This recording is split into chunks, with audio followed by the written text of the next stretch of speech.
Exercise 3.7, question number 1. The surface area of a cube varies directly as the square of a length L of an edge and A is equal to 27 square units. ये इसका unit आ गया and L is equal to 3 units. तो हमने क्या करना है, फिर आगे इसके जो पार्ट्स हैं उनको सॉल्व करना है. तो सबसे पहले हम क्या करेंगे, इन क्वेश्चंस के अंदर के की वैल्यू जो है उसको फाइंड आउट करेंगे. तो जैसा कि आप देख सकते हैं क्वेश्चन में लिखा हुआ है surface area of a cube varies directly as square of the length. तो लेंथ के जो स्क्वायर है उसके साथ एरिया जो है वो डायरेक्टली प्रोपोर्शनल है. ये हमारे पास क्वेश्चन में बताया गया है, या तो डायरेक्टली प्रोपोर्शनल होगा या फिर किसी क्वेश्चन में इनवर्सली प्रोपोर्शनल होगा.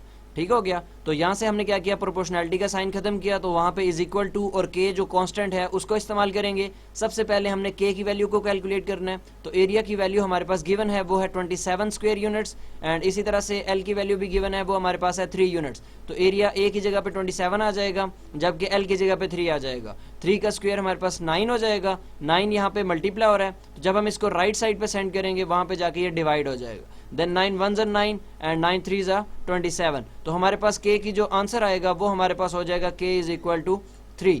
अब हम चलते हैं इसके पार्ट नंबर 1 पार्ट नंबर 2 की तरफ. पार्ट नंबर 1 हमारे पास है when L is equal to 4 unit. अगर एल की वैल्यू 4 है तो फाइंड करें एरिया जो है सरफेस एरिया वो किसके इक्वल होगा. तो हमारे पास के की वैल्यू अभी हम कैलकुलेट करके आए हैं और के की वैल्यू हमारे पास है 3. तो हमने क्या करना है, वो जो फार्मूला हमारे पास है उसी को इस्तेमाल करना है. मैं यहाँ पे लिख देता हूँ. हमारे पास था ए एरिया जो है वो इक्वल है के एंड एल स्क्वायर. ये हमारे पास फार्मूला था. तो इसमें हमारे पास के की वैल्यू जो है 3 अभी हमने कैलकुलेट की, उसको पुट कर देंगे. जबकि एल की वैल्यू हमारे पास 4 है, उसको पुट करेंगे. 4 का स्क्वायर 16 इंटू 3 हमारे पास हो जाएगा 48 स्क्वायर यूनिट, जो कि हमारे पास एरिया आ जाएगा. तो एरिया जब आप कैलकुलेट करेंगे तो उसके साथ उसका जो यूनिट है उसको लगाना नहीं भूलना, ये लाजमी है. पार्ट नंबर 2 में हमारे पास एरिया गिवन है और हमने एल की वैल्यू को फाइंड करना है. तो एरिया की जगह पे हमारे पास 12 आ जाएगा, के की जगह पे 3 आ जाएगा. 3 यहाँ पे मल्टीप्लाई हो रहा है तो लेफ्ट साइड पे आके क्या हो जाएगा, डिवाइड हो जाएगा. 3 1s are 3 and 3 4s are 12. तो L square is equal to 4. फिर हम स्क्वायर रूट लेंगे, taking square root both side. तो हमारे पास स्क्वायर रूट से कैंसिल आउट होके एल की जो वैल्यू है वो हमारे पास प्लस माइनस 2 आ जाएगी. अब क्योंकि हमारे पास लेंथ जो है वो कभी माइनस में नहीं होती, वो पॉजिटिव होती है, तो इस वजह से हम प्लस वाली वैल्यू को कंसीडर करेंगे और हमारा जो आंसर आएगा फाइनल वो +2 होगा. -2 जो है उसे ओमिट कर देंगे, उसे हम एक्सट्रेनियस रूट भी कह सकते हैं, एक्स्ट्रा जो हमारे पास आंसर है.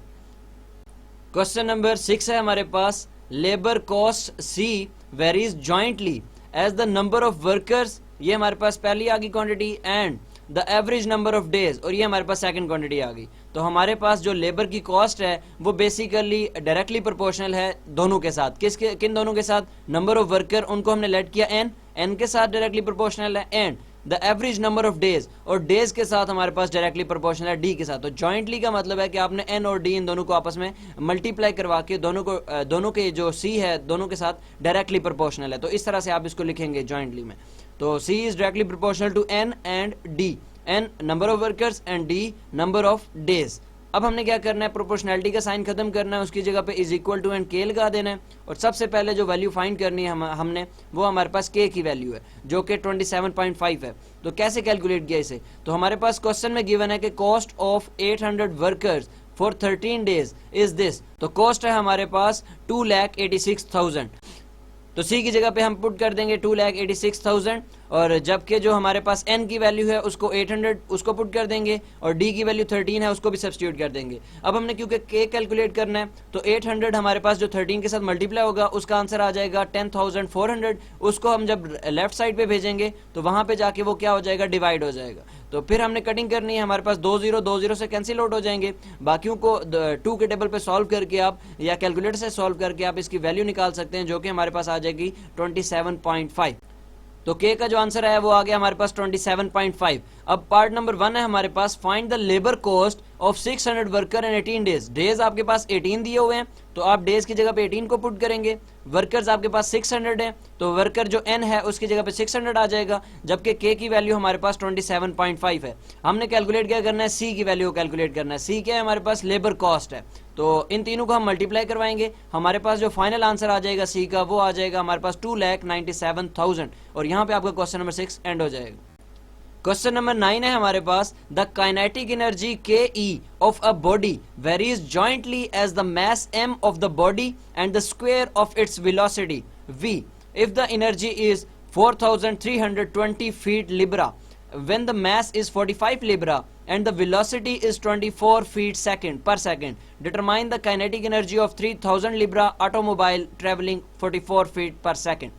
तो सबसे पहले हम इसको कन्वर्ट करेंगे मैथमेटिक्स की फॉर्म के अंदर। तो हमारे पास काइनेटिक एनर्जी जो है वो वेरीज कर रही है जॉइंटली किस किस के साथ, मास m के साथ and square of its velocity v के स्क्वायर के साथ। तो हम लिख सकते हैं कि kinetic energy is directly proportional to mv square. ये फिजिक्स के अंदर आपने इसका फार्मूला ही पढ़ा हुआ है काइनेटिक एनर्जी का, वो हमारे पास होता है हाफ mv स्क्वायर। तो यहाँ पे आपके पास सिर्फ mv स्क्वायर है। आपने क्या करना है, इस डायरेक्टली प्रोपोर्शनल के साइन को खत्म करना है और इसकी जगह पे is equal to and k को सब्स्टिट्यूट कर देना है। सबसे पहले जो वैल्यू हमने कैलकुलेट करनी है वो हमारे पास k की वैल्यू है और वो आंसर उसका जो है वो 1/6 है। तो कैसे कैलकुलेट करेंगे, हमारे पास जो वैल्यूज दी गई हैं, जैसा कि एनर्जी की वैल्यू है 4320 लिब्रा, तो उसको पुट कर देना है k की जगह पे, k की जगह पे। उसके बाद मैस हमारे पास दिया गया है 45 लिब्रा, तो m की जगह पे हम 45 को पुट कर देंगे, जबकि वेलोसिटी जो हमारे पास है वो गिवन है 24 फीट पर सेकंड, उसको हम v की जगह पे सब्स्टिट्यूट कर देंगे। अब इन सब को हम इन दोनों को मल्टीप्लाई करवाएंगे डिनोमिनेटर्स की वैल्यू को और उसको फिर डिवाइड कर देंगे हम 4320 के साथ। हमारे पास इसको कैंसिल आउट भी कर सकते हैं आप और फाइनल जो आंसर k का बन जाएगा वो 1/6 बन जाएगा।